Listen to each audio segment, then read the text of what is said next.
Hey everyone, this is Realtor Pamela Lewis, broker of Realty Executives Peninsula and team lead for Team McKinney. Thank you so much for coming back to check out my channel. And if this is your first time, thank you so much for checking me out. So today is going to be a quick video. I'm not going to even do any editing. This is going to be raw footage for you to check out. This is going to be a bonus clip to go with my home buyer tips. So right now, our real estate market in the Hampton Roads is rather different. So if you heard in my COVID-19 update where I said, hey, this is not really a seller's market, it's not really a buyer's market, it's like right in between on the way to a seller's market, where we are right at the point, our feet are right on the line, and we are right there, people. So I wanted to come out with some quick tips, because if you're shopping in the market right now in our area, and this could also apply to your area if you live outside of the Hampton Roads, Virginia area, but these are 3 quick tips that can help you out to win offers against other people. So in our market right now, we could be looking at a house and we could have maybe 5 to 6 other people waiting to go into the property. So they say there's not enough inventory. To me, kind of true if you look at the numbers. To me, being in the field, boots on the ground, is there's not enough good looking properties. There's some dogs out there right now. And I've been in them. And they're not selling just yet, but they will sell because everything's going to get zapped up and, you know, prices will get reduced on things that don't look good. But anyway, let's talk about the houses that look good, the houses that you want. Now, my belief is whatever is meant for you will happen. So, but these are just some tips to help you to be able to get closer to that home that you do want, that is for you. The main thing you want to know in a market like this is you got to get your agent to find out what's going on with the other contracts. For example, when is the agent going to be presenting the offer or offers that come in? Is there a deadline? When the agent does submit the offer, you got to know what are they going to be going and asking everyone who submitted an offer to give your highest and best the next day? Or does the seller just want people to come in with their best offer? Does the seller want to just take the first offer?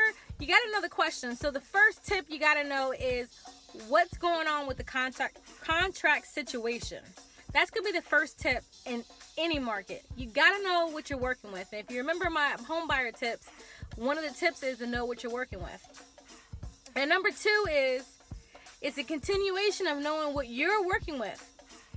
What type of buyer are you? Do you have extra cash? And when I say extra cash, is one part of the contract is that you do an earnest money deposit. Depending on what price range you're in, it could be $500 for earnest money deposit. Now, earnest money deposit gets applied to your closing costs, to your sales price, or it could get refunded back to you depending on the situation for your contract. So, are you in a position to give more for an earnest money deposit? Why does that matter? Because it looks like you're more serious about buying the property. For example, if you know you're already going to have a 3.5% down payment because maybe you're an FHA buyer, or 5% down payment because you're a conventional buyer, why not put more than $500 down? You're going to bring it to closing anyway. Show that you are serious about buying that house. Now, closing costs. Typical closing costs can be anywhere from 3% to 4% of the purchase price. Do you need all those closing costs, buyer? Now, if you were buying last year, depending on which pocket of the neighborhoods in the Hampton Roads you're buying, you probably could get the 3 to 4% closing costs. Heck, you probably even got 6% closing costs. But right now, you can't get that. You can try for it, and you know, you can write any offer you want, buyer. That's why I always tell my buyers, I will tell you how the market's trending, I will tell you how to get the house, but you are going to be the lead dog to tell me what you want to do. But you got to ask yourself, if that house is your house, and you know it's your house, and you know what you're up against, do you need to get full 3 to 4% closing costs? Maybe you only need to ask for 2%. Maybe you only need to do 1.5%. Now, let's also, with continuation of what you're working with, what about the sales price? Your agent, hopefully, I know the market's moving fast, but you still got to be able to do this ask your agent for this if you don't get it, is a market analysis. A market analysis is going to give you 3 comparables of homes that look similar to the house that you are purchasing to find out how much they sold for. Well, look at this. Look at a couple things is how much did they sold for? How quickly did they sell? Compare it to a few months ago. Is there an appreciation in the neighborhood? I'm not telling you to drive up a price on a house, but what I'm telling you is giving you the tools to be able to get the house. Now let's take, for example, if the house is priced at $250,000 and the comparables are showing that the house is sold for $245,000 and there's nothing for $250,000, because you got to keep in mind some of these sellers are increasing the price over their neighbor's house because the market is just what it is right now, people. So you got to know, is there room that you could increase the price above somebody else you're competing with? Or is it important to you for you to get the house that you could actually bring in cash on top of whatever you're giving the seller? At the end of the day, you got to figure out with your agent what is going to be the prediction of the highest net to the seller. That's the name of the game. The sellers are looking for how much they're going to be able to net. And if you're going up against with a bank-owned property or for a LLC that's flipped a house, they're looking at net. Now, some homeowners are going to look at the soft side of life and say, okay, here is the net, but who's going to be taking over my house? And sometimes it will be sympathetic to families that are like their dynamics. Maybe the amount of kids or the pets, or maybe you're military and they're military. Maybe you went to a certain university, they went to a certain university. So the third tip I would say is to get some intel on the sellers. So your agent should be asking the question, if this is the house really for you, is where are they moving to? Do they need some time when they close? You know, try to figure out, is there a vibrational match for you, the buyer, and the seller?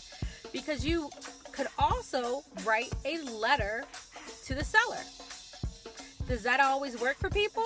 Sometimes it doesn't, but sometimes it does. And you'll be surprised that if you have 6 offers and you got 1 letter and you have all similar prices, when you tug on the heartstrings of another person about their home, you remember most homes are part of the people's hearts. So what they're doing is they're selling a piece of their heart. Depending on that family, you don't know. It could have been a family that just, maybe got together, bought their first house, had some kids. Maybe they didn't have any kids. Maybe they had pets, or maybe they had parties. Or it might be a divorce situation. You might be a divorce situation. You might be able to say, hey, this is my new house. I'm getting out of my divorce. I heard that you're going through the same situation. I get it. That is key. You got to know what you're working with. So remember, know how they're going to handle the contracts, because one piece that I didn't add in there is the purchase price is keyword escalation clause. You might be able to do an escalating clause. An escalating clause is a key ingredient to a successful offer when you don't know anything about anything for any other contracts. So just real quick on an escalating contract, just so this video is not too long, is you could put in whatever price you wanted for a house in the contract, but then you can attach an addendum that says, I'm going to escalate my price over the next competing offer at whatever increment you want to pick, buyer. It could be $1, it could be $100, $200, $300, $400, $500, $1,000 over the next competing offer, not to exceed whatever price you want. But the key thing is you have to have the market analysis to figure out what the house is actually worth. I've heard that there's some sellers that are willing to risk the house not appraising, but they're going to go ahead and accept the higher price offer, even though they know the price is ridiculous. And what they're doing is they're gambling on the fact that the house could appraise for more than what they had listed because of the way the market's going. I don't say that for you to drive up the prices. I say that for you just to have the knowledge to know what you're working with. So hopefully that helps you out in your market. If you have any other questions or you have any comments, let me know. I would love to chat with you further. The market is going wonky right now, but hey, I'm always here. You can call me, you can text me, you can SOS me, whatever you need to do. I just hope you are successful in your house hunting endeavors. And if you're not looking to buy just right now, hey, you got time then. Plan it out. Maybe you don't want to go through this wonky time, but hey, this is a fun ride. It's like riding a horse. So see you later. Have a great day. Make sure you subscribe to my channel. Click on the like button if you enjoyed this video, and check me out next Friday.